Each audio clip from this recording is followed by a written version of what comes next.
नमस्कार प्रिय छात्र और छात्राएं, कुछ आपको विशेष जानकारी देनी है। ये वीडियो जो हमारी 80 की स्पीड से और 60 की स्पीड से दी गई है वो अनुपम टाइपिंग बुक से दी गई है, एक ही पैसेज पर। तो मेरा कहना है कि इस पैसेज का होमवर्क पहले करें और हमारे व्हाट्सएप पर भेजें, फिर मैं चेक करके आपको वीडियो के माध्यम से भेज दूँगा और फिर मिला करके आप इसके घर में प्रैक्टिस करें और फिर इसकी नकल आप कम से कम 10 बार लिखें। इसके बाद जो हमारी वीडियो डाली गई है 60 और 80 पर, इस पर टारगेट करें और इसी क्रम से आगे बढ़ते रहें। धन्यवाद। Ready, start.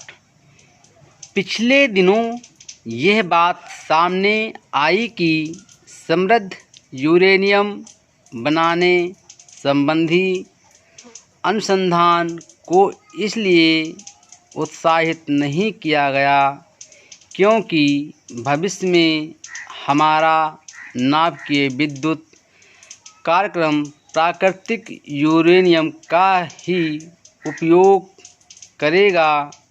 इस प्रकार के अनुसंधान के विषय में मतभेदों की चर्चा थी, लेकिन अब ये स्पष्ट हो गया है कि हमारे वैज्ञानिक भी इस बात पर एकमत नहीं हैं कि भविष्य में किस यूरेनियम ईंधन को नाभिकीय केंद्रों में इस्तेमाल किया जाए। यूरेनियम क्या है? इस संदर्भ में सर्वप्रथम हम ये देखें कि प्राकृतिक यूरेनियम एवं समृद्ध यूरेनियम क्या है।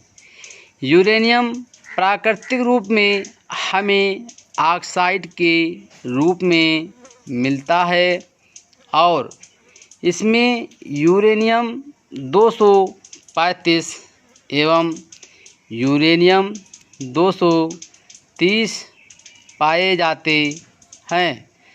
प्राकृतिक रूप में हमें पाए जाने वाले यूरेनियम 235 लगभग 0.07% तथा शेष यूरेनियम 238 होता है।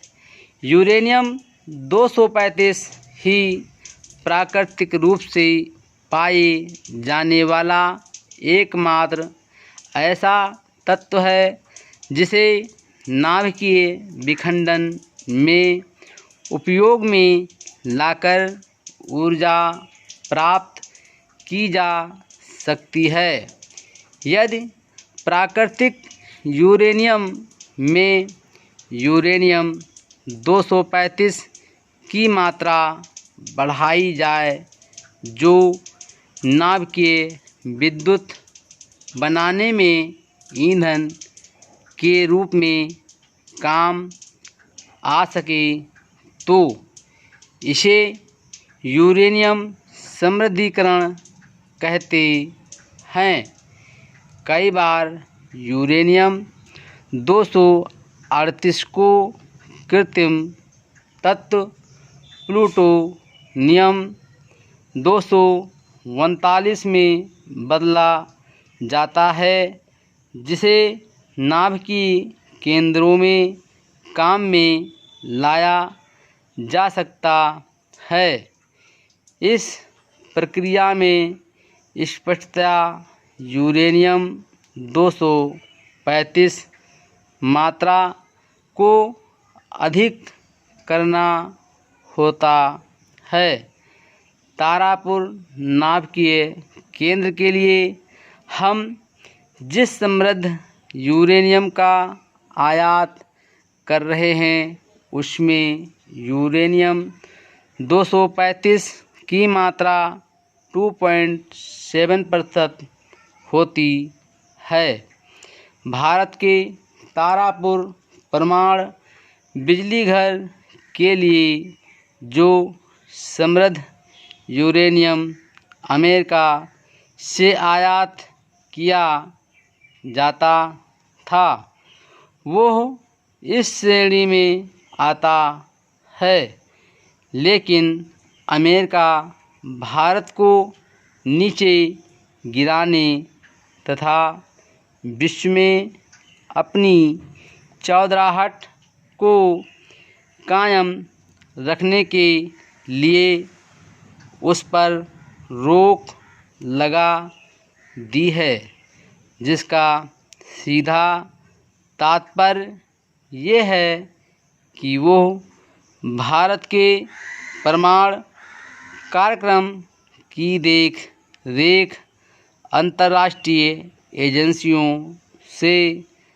कराने की कोशिश में लगा है, जिससे कि अमेरिका के एजेंट भारत के परमाणु कार्यक्रम का सही आकलन कर सके। माननीय सभापति महोदय, मैं आपकी अनुमति से शिक्षा मंत्री जी ने जो प्रस्ताव सदन के सामने प्रस्तुत किया है उसका समर्थन करने के लिए खड़ा अवश्य हुआ हूँ, लेकिन क्या माननीय मंत्री महोदय जी ये बताने की कृपा करेंगे कि हमारे देश में शिक्षा की नीति का आधार क्या है? शिक्षा की नीति में सबसे प्रमुख बातें क्या होनी चाहिए?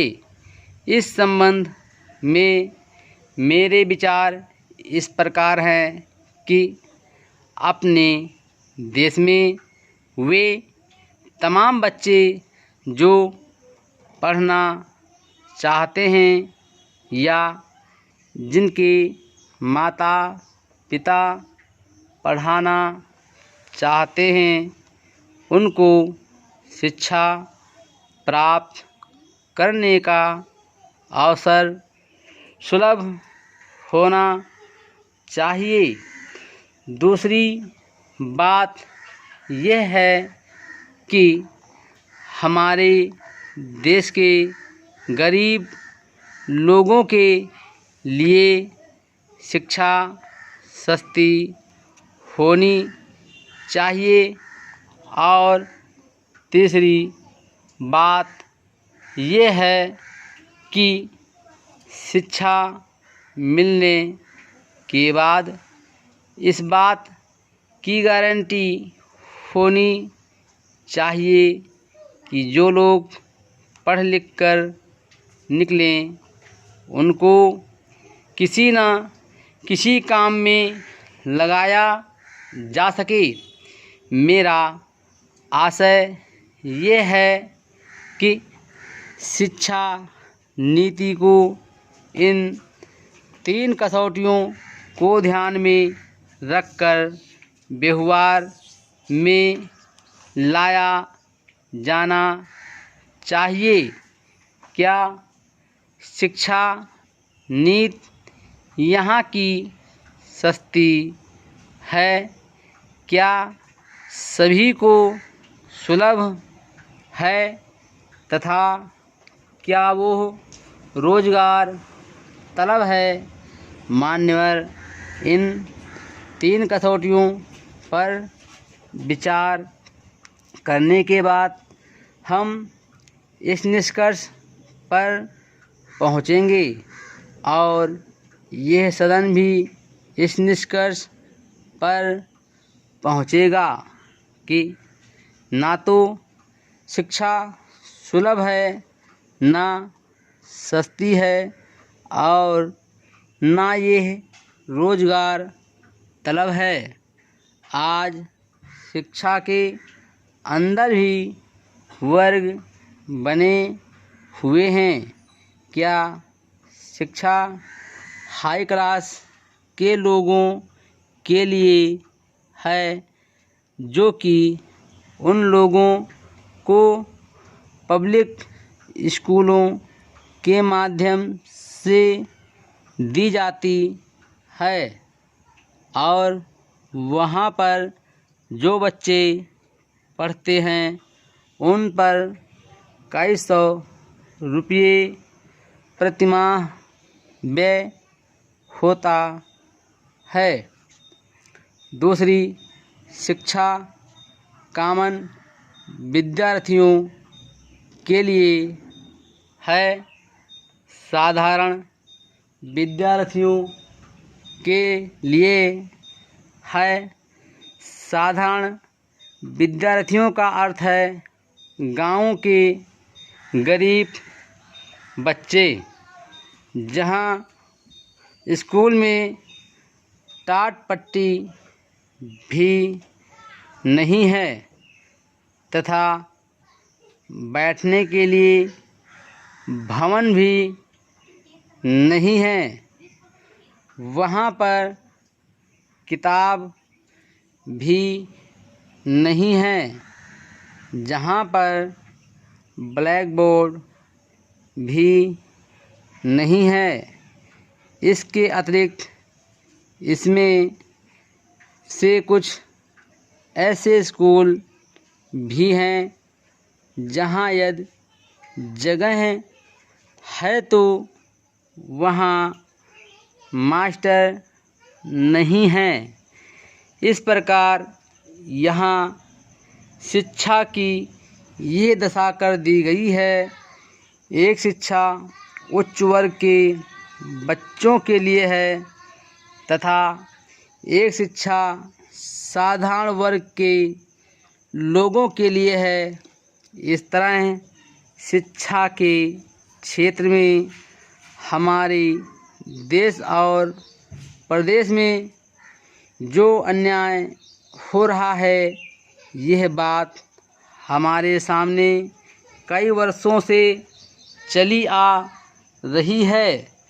कुछ दिनों से यह चर्चा सदन में हो रही थी कि शिक्षा इस तरह निर्धारित की जाए कि उसमें एक समानता लाई जाए और उसके लिए एक पाठ्यक्रम निर्धारित किया जाए।